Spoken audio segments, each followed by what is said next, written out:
Hello and welcome to Your Inner Journey weather forecast for the week of October 3rd through October 9th, in which we utilize archetypal astrology to help you understand the qualities and the themes that may come up in your psychedelic journeys this week and the psychedelic journeys of your clients and how to navigate them. So this week, we have an interesting combination involving the Sun, Mercury, and Mars. So you can see here using Archetypal Explorer, we see that there's Sun conjoined Mars, Sun conjoined Mercury, and Mercury conjoined Mars. What does that mean? That means that all three of them are together. The Sun, Mercury, and Mars are all conjoined in the sky. And so how will that show up in our psychedelic journeys?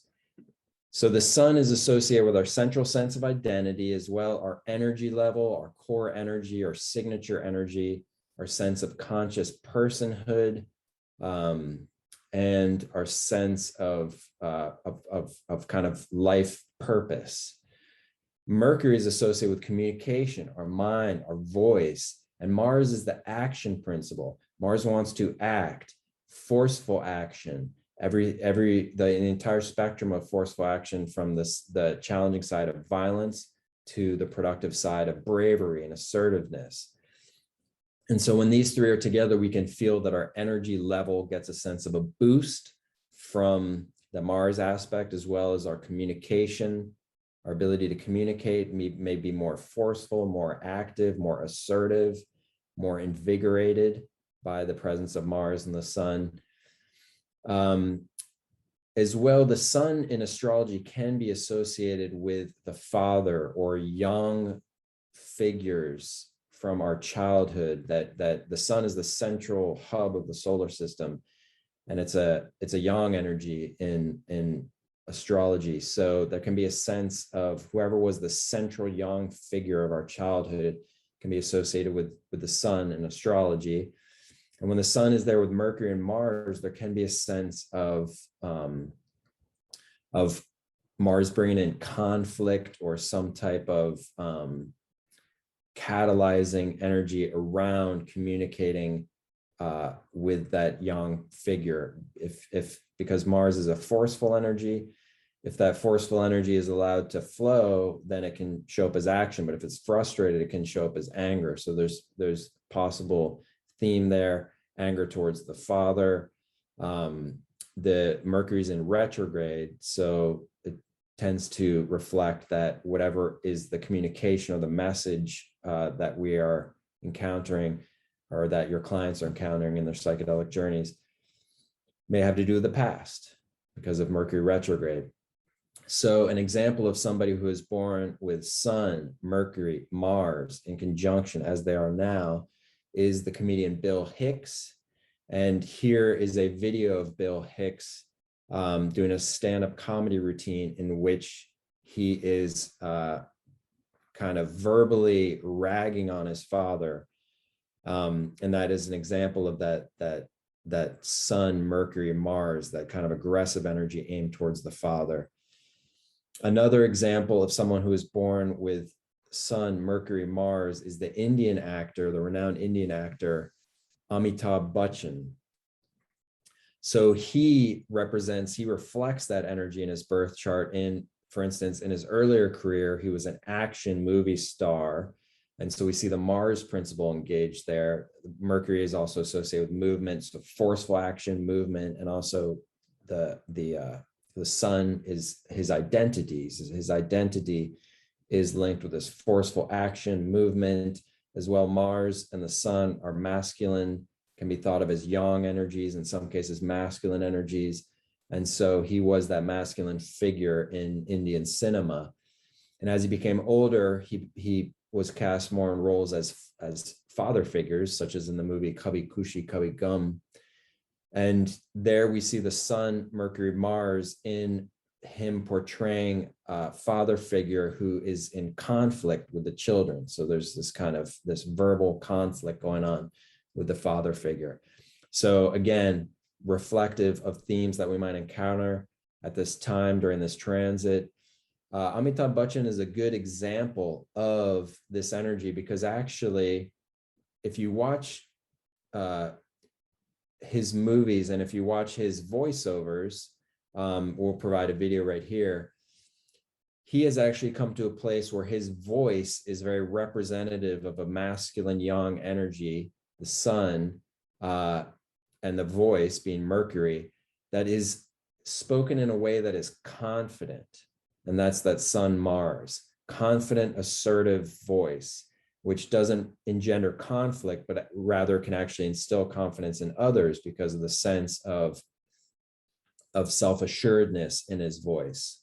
So that's an interesting example to see of how these energies might come together in a way that is productive and quite reconciling.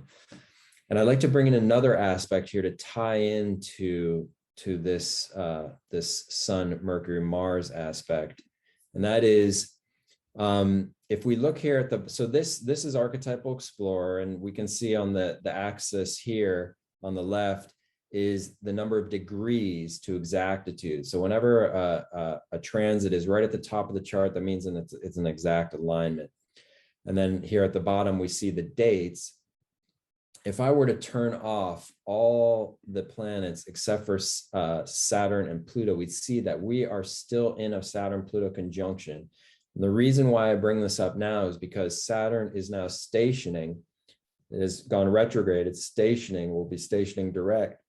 And stationing means Saturn has stopped in the sky. It's gone retrograde and it's gone back as close to Pluto as it will in this last pass of the Saturn-Pluto conjunction that has been with us for quite some time and was very reflective of the characteristic of 2020. And so it's the last pass, and this is these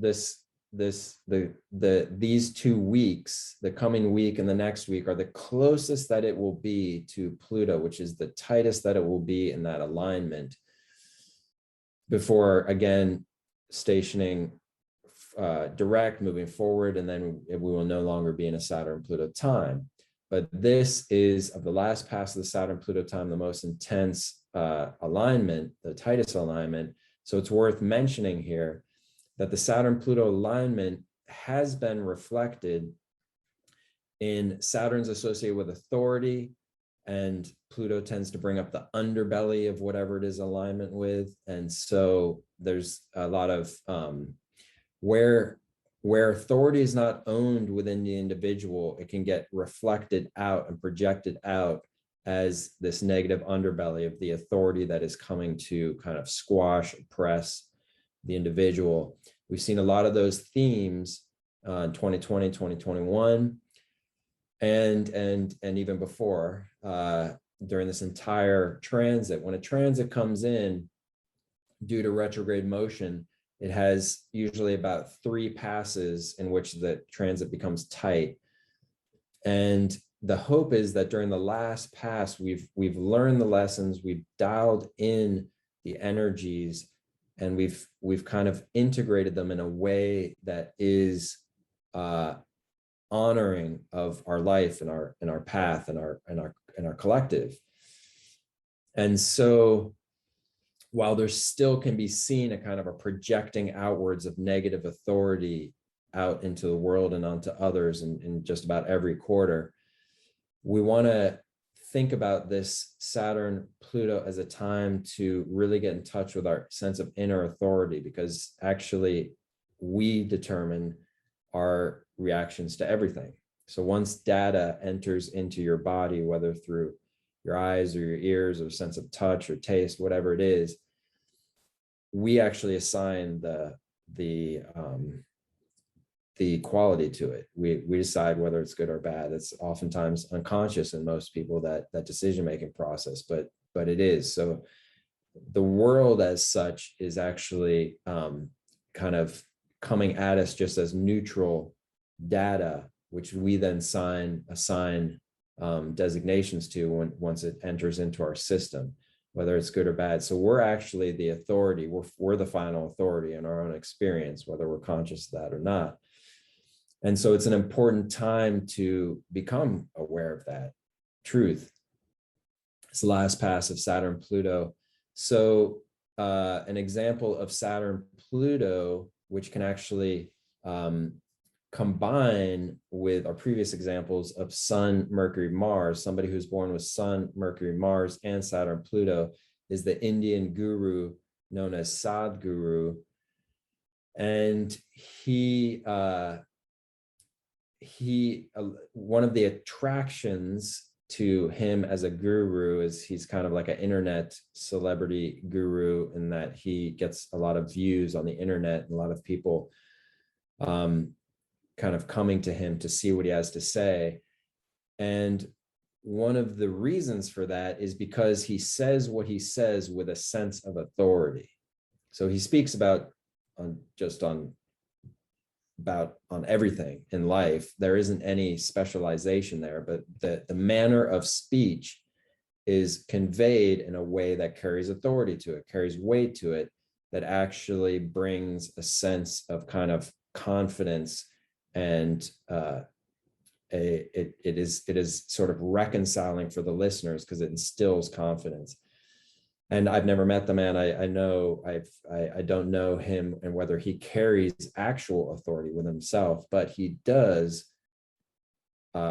project authority, again, through his voice, Mercury, through his sense of identity, the Sun, through his signature energy, that Mars there, that sense of bravery, the Saturn, Pluto sense of authority.